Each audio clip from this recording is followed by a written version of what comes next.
Greetings, hello everybody. It is the theraplizards signing in. We are a podcast. We are a group of old friends that really overanalyze music when we're not recording ourselves. But we Also when we decided. are. Let me start that over. Sorry, what'd you say? I said also when we are. Also, when we are. Let me start that over. That didn't sound. Yeah. Okay. Fuck up every time. I love it. Do you want me to? Do I do a clap in? You just do or one me? clap. Just do one clap. All right. 1, 3, 2, clap. Shit, fuck. And welcome back. Hey guys, it's the theraplizards here, signing in for a brief discussion. If you're just discovering us, we are a podcast. We overanalyze the shit out of our favorite rap albums. We've been overanalyzing music since way before we started recording ourselves, but that's what we do. We're 80s babies, children of the 90s, and we mostly talk about that era of boom bap, hip hop, and newer shit too. One of us picks an album, and we all listen and discuss in depth. And quite frankly, we're the best at it out of anyone. We're so good. Check out our shit. But that being said, every once in a while, we don't usually chase the news or buzzwords or whatever's a big story this week or whatever, except for when it really is important to us. We did a reaction to ELE2 when it first dropped because of how excited we were in anticipating Busta's new album. We showed love to DMX when he passed, and things that are near and dear to our heart we want to talk about. That being said, I sent out the bat signal on this one because I don't know if I heard news this exciting in a long time, right? As you could probably tell from the thumbnail and the title of this video, De La Soul finally worked out a deal to have rights to their masters and are finally going to be releasing their library of incredible albums to streaming for new generations to discover, which is like huge news. It's amazing. There's a reason you haven't seen De La Soul on our show yet, a De La Soul album, and that's not because we don't want. I mean, I purposefully have not picked their albums because I want it, whatever album we choose, I want our listeners to be able to just go onto whatever streaming platform they have. Because let's be honest, very few people consume music without streaming platforms these days. It's the vast majority of people, either Spotify, Apple Music. It's really wild, isn't it? Yeah. It's like a 10-year turnaround. This is incredible. Yep. But I purposefully didn't pick a De La album because I want people to be able to easily listen to the album that we're literally dissecting piece by piece, but also because I hope those the Spotify and streaming platforms, it does kind of screw the artists in terms of royalties. They don't get much, but at least they get something, and if you're listening to their shit either bootlegged or on YouTube, the artist sees nothing. So I want to make sure if we're doing a De La album, people are streaming their shit. Not saying we have that much power or influence. We don't. But that I think it's more kosher. Yet we will. Everyone's going to know us. No. It's more kosher this way. Yeah. Anyway, I'm fucking thrilled. I'm sure you heard it the same day I did. Were you as excited as I was? Oh, hell yeah. I mean, it was, I think it was a weekday, so I was very, very busy at work, but I still took the time to be like, oh, wow. Because, not only have we been huge fans of De La since we were literally children, but I know at least for me, I've been following the story at least for the last few years when it was announced that officially, because wasn't it streaming up until a point, and then like something got fucked up, or did they, or was it never streaming? There was something that happened a couple years ago where they went on like a media tour, basically like explaining themselves and like like explaining how Tommy ain't their boy, to quote RZA. You know what I mean? So I've been following it since then. So like for me to see it like come full circle, and for them to actually win, like it's the music industry we're talking about, industry rule number 4080, I assume that they would eventually lose this, unfortunately. Like that's my natural sort of thinking. So to see that, like those headlines on whatever day that was, like a week or so ago, that was amazing. Hell yeah, man. I think for them to have won in this kind of fight, the music industry must have completely lost. And they did. Yeah. The thing is, like, there wasn't some better way, some other platform that we were using that the music industry was taking advantage of for us to listen to 3 Feet High and Rising and Stakes is High. There was nothing. Just nothing. Crickets. And in fact, it's still crickets. So I was excited to hear the announcement. Like, awesome. Yes, we talked about this, right? We talked about this. And to your point, Benny, hell yeah. If I were to select the De La album, it would be, hands down, it would be Stakes is High. Because it had such a big impact on us. We were in high school at the time, whatever. One of my favorite songs of all time, of De La songs, is the song "Stakes Is High" from "Stakes Is High." It's oh my god, yeah. That was music to ride the train to. That was pretty awesome. Fuck yeah. That tapped into New York City at that time. But we still can't get it on Spotify. It's still not there. So the announcement, although it's obviously well received by us, and I'm as excited as you guys, but I still can't listen to it. So. I still care only a little bit. That's coming though. That's coming. They say by end of the year, I think it's gonna be the catalog's gonna be available. Yeah. They're working out deals. Yep, awesome. And I'm hoping that as soon as that happens, we'll be able to dive in.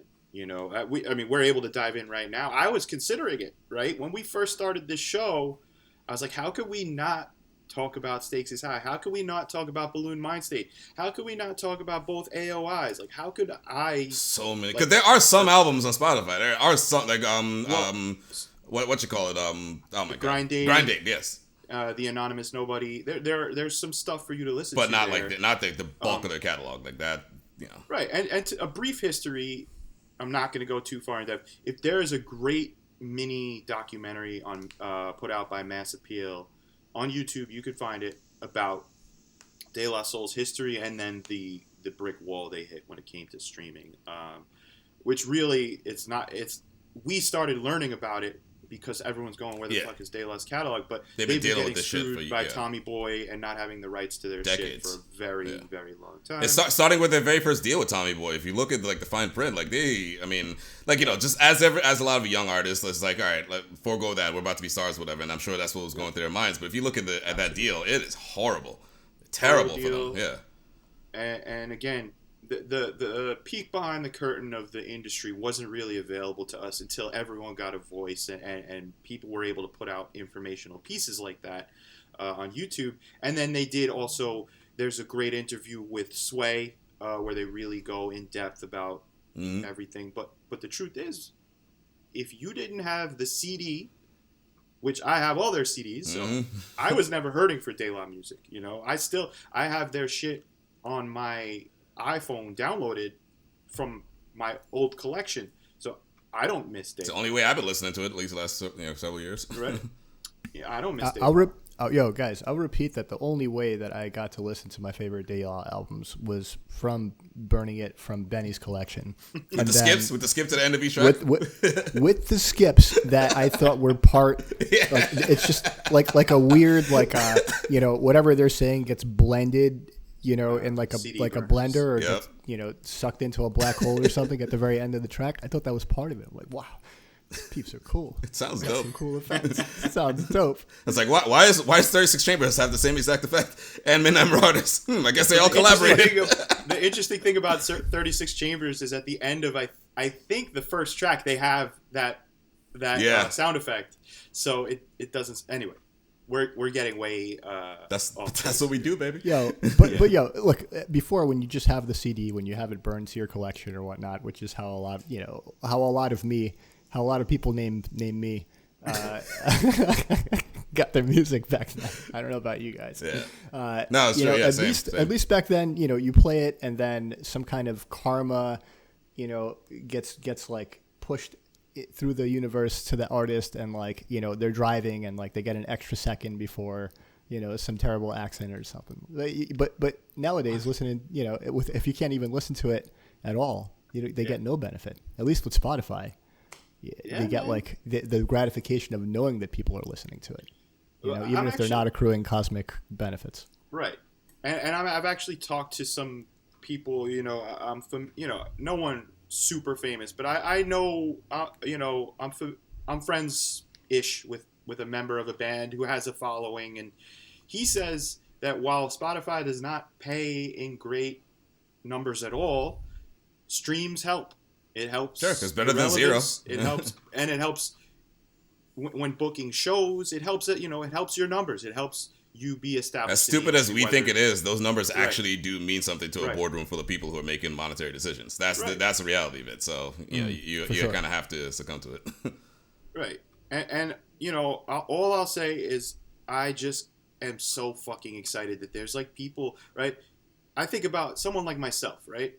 If my brother didn't make me listen to Kind of Blue by Miles Davis, that shit came out in the 50s. I would never have listened to Kind of Blue by Miles Davis, or Europe 72 by the Grateful Dead, or, you know, fucking Information by Shuggy Otis. Like, we have to pass down what we like to the next generation. And that was, by and large, an impossible thing to do with De La Soul.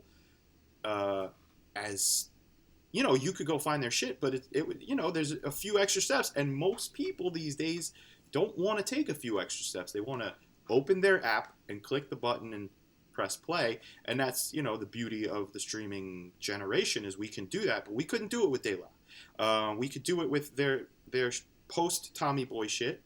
But like all of their classics, De La has not put out a bad album. I want to just put it out there. We'll get into it. You know, I have a feeling I know Gary's going to pick Stakes is High at some point, and I got so many on my list. But, like, we'll get into it more there. But even some of the best groups in the world put out duds. De La never even put out a mediocre album. Because they care so much about the music. Not that other artists don't, but like De La, you could see it, you could hear it. Like these guys actually, you know, give a shit about music and you know, just, I don't know, like their performance, like the energy they put into it. Like there's genuine like love and respect for each other, and like it spills out into the music they make, and I think that's partially why, you know. Yo, yeah. I couldn't have said it better, D. So much care, and love of music, and clear attention to detail, and just like these are masterful works of art that we're about to, you know, finally be able to pass down. And I, you know, like me, discovering music from the 60s, 70s, and 80s, there's gonna be kids who go, "Oh my God, I didn't even know hip hop like this existed," because that's how I felt when I found it. I was like, "Oh, wow, music for weirdos, excellent," you know. So good. And also breadcrumbs to hip-hop history, right? Yes, so many breadcrumbs and references and samples that, you know, like as you get deeper into it, you recognize. It's cool. It's deep, layered music. Hell yeah. Deep and layered. And think about it. Another thing that I just can't really think of another group that decided, I don't know when they decided it, but they're like, we're just going to be a group. I mean, Posthumous is one of the illest to ever do it. If he made it to someone's top 10 list, I would be like, yup, I can't believe he's not on mine. I you know, I'm going to revisit our top 10 list maybe on our website and you know, possibly update it at some point because raplizards.com. But you got to revise your top 10 list. I mean, if you're not doing that every day, then you're not an introspective person. You're not really awake. Right. No, I do that often, but I haven't done it on the. It's called mindfulness when you're constantly revising your top 10 list as you're going through the day. Agreed, Gary, and I got to revisit it in writing. But that being said, Pasta is like, yo, he's so dope. He's incredible. He could have went and been a solo successful artist, easy, right? Have any of it? None of them have ever had solo. They are albums, right? They're just a group. That's incredible. And how cool is that, man? Like we everyone was just talking about the incredible. I mean, I hope everyone watching this also watched the Lox versus Dipset versus. Oh my god. The Lox is one of the illest groups so ever, tough. and they have, right, these shining examples of master lyricists, and they went and did their own thing on their own albums for, you know, over and over again, and that is incredible. But there's just something about De La that, like, I don't know what it is in them. They're like, we are a group. We are for the greater good of our group. And since 1980, what was it, 88, 89? Something like that, yeah, late 80s. 89, I think it was 89. they have not even once attempted a solo endeavor. And that just shows, I think, the love and reverence that they have for each other. And I just couldn't be more excited, man. And I'm so happy for them. You know, I feel like their relevance is going to come. They've been out of the conversation for you know, and whenever Tribe gets their flowers, Jungle Brothers gets their flowers, Wu-Tang, just like the 90s Goliaths of hip-hop, when they get their flowers, De La really isn't in the like the pantheon, the big almost, conversation of like social media and it's wild because they were huge back then. Like maybe we all don't remember. Want to be. What? Was that? You guys ever think they don't want to be? Maybe they don't want to be. Maybe they just want to chill. I think they didn't want to be while they weren't making a buck on their music that is so noteworthy.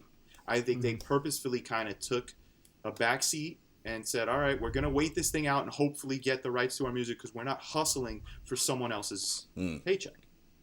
You know what I mean? And I think it was very much purposeful, and they talk about it.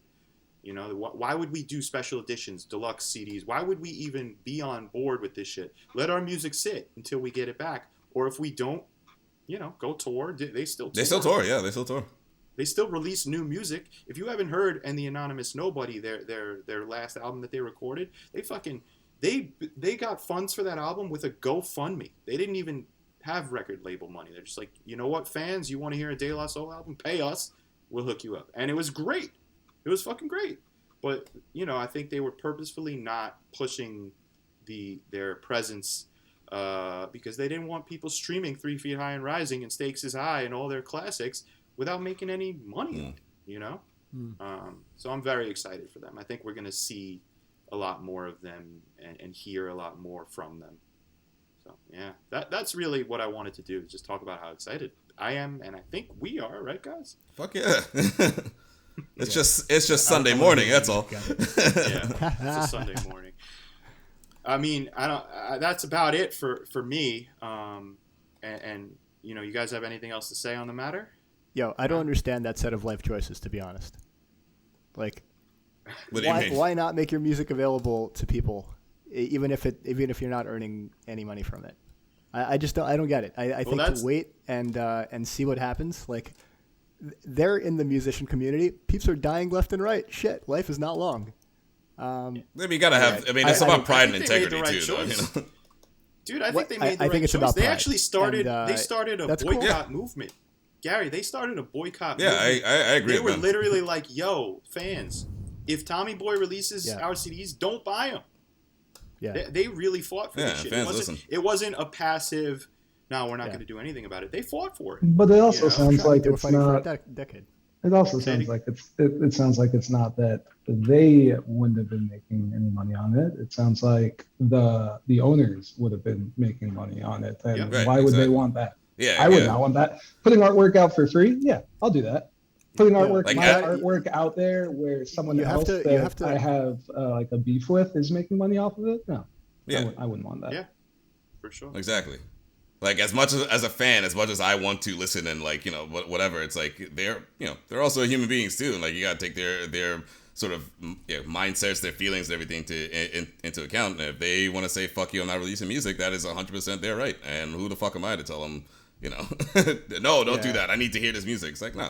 Look, you're right, man. It's easy for me to sit here and say that we would have done it differently because we're a crew since we were kids too.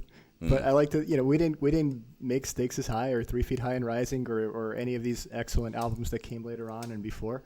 But I think that we would have found a way to like egg Tommy Boy people's houses or something, or to like, you know, extort them or something, like just something fucked up on the back end You know, there's got to be a better way than just not having your music out there. But anyway, it's over. Yeah. We're gonna have it soon. I'm really happy about that. Yeah. But like, I don't know. I think if there was a way, Gary, they would have found a way. I think they were really, really stuck. You know, like, part of it is like hurt emotions. Like we missed it, right? Part of it, yeah. But there's totally. also a legal part too. That was a huge part of it. Was I think the ultimate reason. You know, they just didn't want to fuck with that. I hear what you're saying, Gary. It's like as fans, it's like, yeah, we want to hear this shit. We want you guys to. It's more like, as a fan, it's almost like us telling De La, it's like, this is for you. Like, we want your artistic integrity and or artistic work rather to be out there in the world. Like, why can't you put it out? But then like the sort of logical side of you just like, oh, okay, that there's an actual reason. Like, you know, just stick it out again. Like I said earlier, and like I think we all thought, like we thought this would unfortunately end in them losing. But like, you know, the fact that they actually won and they them sticking it out actually got them to a positive place. I think they made the right decision. I agree with Ben.